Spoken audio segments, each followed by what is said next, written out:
എന്താ രാമേന്ദ്ര പ്രശ്നം? പ്രശ്നം പറഞ്ഞാൽ ഭയങ്കര തമാശ. എന്നിരുന്നാലും ഈ പീഡന ആരോപണം ഉന്നയിച്ച പെൺകുട്ടി ഇന്നലെ റിപ്പോർട്ടർ ടിവിയിൽ അരുണുമായി സംസാരിച്ചിട്ടുണ്ടായിരുന്നു. അങ്ങനെ സംസാരിച്ച സമയത്ത് ഇവര് പറഞ്ഞൊരു കാര്യമുണ്ട്, എന്റെ അമ്മോ, അതായത് ഇവര് ദുബായിൽ വെച്ചിട്ടാണല്ലോ നിവിൻ പോളിയും കൂട്ടരും പീഡിപ്പിച്ചു എന്ന് പറയുന്നത്. അതേ സമയം തന്നെ നാട്ടിലുള്ള തന്റെ വീട്ടിൽ നിവിൻ പോളിയും കൂട്ടരും എത്തിയെന്നുള്ളതാണ് ആര് ഇവര് പറയണത്. ആൾക്ക് തീരെ വിദ്യാഭ്യാസം വിവരമൊന്നും ഇല്ലേ, വീട്ടിൽ പറയുള്ളൂ തെണ്ടി.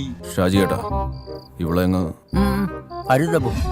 എന്നിട്ട് നിവിൻ പോളിയും കൂട്ടരും ചെയ്ത പരിപാടി എന്താണെന്നുള്ള പറയുന്നുണ്ട്. മൂന്നരാന്ന് കേട്ടോക്കാം. ഇവരുടെ കയ്യിലായിരുന്നു ഈ ഫോണൊക്കെ. പിന്നെ ഇവരെ അവിടെ വെച്ചിട്ട് എന്നെ റൂമിൽ ലോക്ക് ചെയ്തിട്ട് എന്റെ വീട്ടില് ഇവരുടെ ആരോ വന്ന് ക്യാമറ വെച്ചു ബെഡ്റൂമിൽ.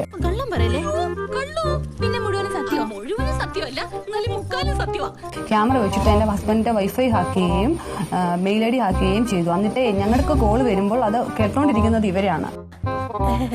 എന്റെ പൊന്നോ, എന്തൊരു തള്ളാണോ, തള്ളി തള്ളി മുല്ലപ്പെരിയാർ പൊട്ടി. അതായത് അവരാണ് കോൾ എടുക്കുന്നത്. അതായത് പുള്ളിയുടെ ഫോൺ അൺലോക്ക് ചെയ്യുമ്പോൾ തൊട്ട് ഞങ്ങൾ എന്തൊക്കെയാണ് പറയുന്നത്, എങ്ങനെയൊക്കെയാണ് അറിയുന്നത്. അതായത് പുള്ളി പുറത്തു പോയ സമയം, പുള്ളി ഇവിടെ ഇല്ലായിരുന്നു. അപ്പൊ ഈ പുള്ളി പുറത്തു പോയ സമയം ഇവര് വന്ന് ക്യാമറ വെച്ചിട്ട് അങ്ങനെ പുറത്തു പോകുന്ന സമയത്ത് നമ്മുടെ വീട്ടിൽ, നേരിയമംഗലത്തെ വീട്ടിൽ അടഞ്ഞു കിടന്ന വീട് കുത്തി തുറന്നാണ് കയറിയത് അല്ലേ?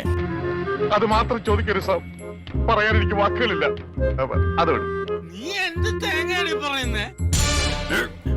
എനിക്കൊന്നും മനസ്സിലാവുന്നില്ല. അതായത് അവര് പുറത്തൂടെ വെക്കാനുള്ള ഗ്യാപ്പൊക്കെ ഉണ്ട്. അപ്പൊ അവർക്ക് അങ്ങനെ ചെയ്ത് വെച്ചിട്ട് പോയി. കണക്കുകളൊന്നും ശരിയാകുന്നില്ലല്ലോ ഗംഗാര. പേടിച്ചിട്ടാ, പണ്ട് എനിക്ക് അങ്ങനെയാ, പേടിച്ചെനിക്ക് കണക്കേറ്റി പോകും. എന്റെ കൊച്ചേട്ട നിങ്ങോലും കൂടിയോ? നാലാളെ കണ്ട അവന്റെ തലക്ക് ഭ്രാന്താണെന്ന് അറിയത്തില്ലേ? ഓ, വെറുതെ തള്ളിയിട്ട് പോയത്. അല്ല, പുറത്ത് CCTV വെച്ച് കഴിഞ്ഞാലും അതിന്റെ റിസീവറും റെക്കോർഡും എവിടെ വെച്ചു? അതിന്റെ മെഷീൻ ഇവര് റിമോട്ടിലായിട്ട് കണക്ട് ചെയ്തു. അതല്ല മിണ്ടാതിരിക്കാം, കുറച്ച് കഴിയുമ്പോ പോവായിരിക്കും. ഞാൻ പറയുന്നത് കേൾക്കുന്നുണ്ടോ? പക്ഷെ ഇത് ഞാൻ ഇത് അവിടെ ഇരുന്ന് തന്നെ ഈ നിവിൻ പോളി ഞാൻ അവിടെ ഇരുന്ന് നിവിൻ പോളി എന്റെ ഹസ്ബൻഡും മോനും ബെഡ്റൂമിൽ കിടക്കുന്നത് എന്നെ അവിടെ ഇരുന്ന് കാണിച്ചു തന്നിട്ടുണ്ട്. അവര് പറയുന്നത് നമുക്ക് വിശ്വസിക്കാം, കാര്യം നമ്മൾ അത്ര മണ്ടന്മാരായതുകൊണ്ട് അത് വിശ്വസിക്കാതിരിക്കും. ഇങ്ങനെയുണ്ട്, നല്ല രസമുള്ള കഥ അല്ലെ.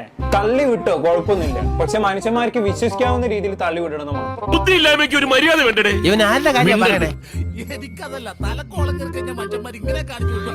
ഭർത്താവ് ഇല്ലാത്ത സമയം നോക്കി വീട്ടിൽ കയറി CCTV വെച്ച് നോക്കി. ഇത് പറയുന്നതിന്റെ ഒരു ലോജിക്ക് വേണ്ട. ഇതിനേക്കാളും നന്നായി 5ാം ക്ലാസ്സിൽ പഠിക്കുന്ന കുട്ടികൾ തള്ളി മാറി.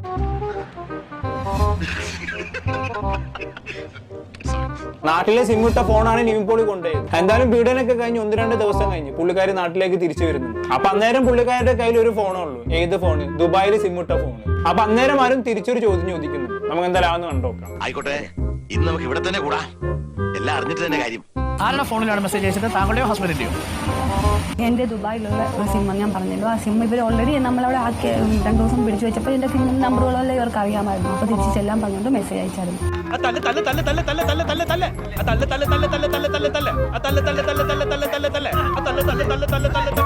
ആ ദുബായിലുള്ള സിമ്മിൽ നാട്ടിൽ എങ്ങനെയാണ് മെസ്സേജ് അയക്കുക?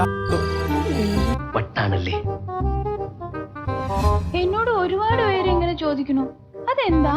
ഇനി ഞാനിവിടെ നിന്ന് ഡയലോഗ് പറഞ്ഞ കരഞ്ഞു പോകും. ഉസ്മാനെ രക്ഷപ്പെട്ടോ. അപ്പൊ എന്താണെന്ന് വെച്ചാ ഇവിടെ ഭയങ്കര പൊന്നീറ്റർ ശല്യം. ഞാൻ പോട്ടെ.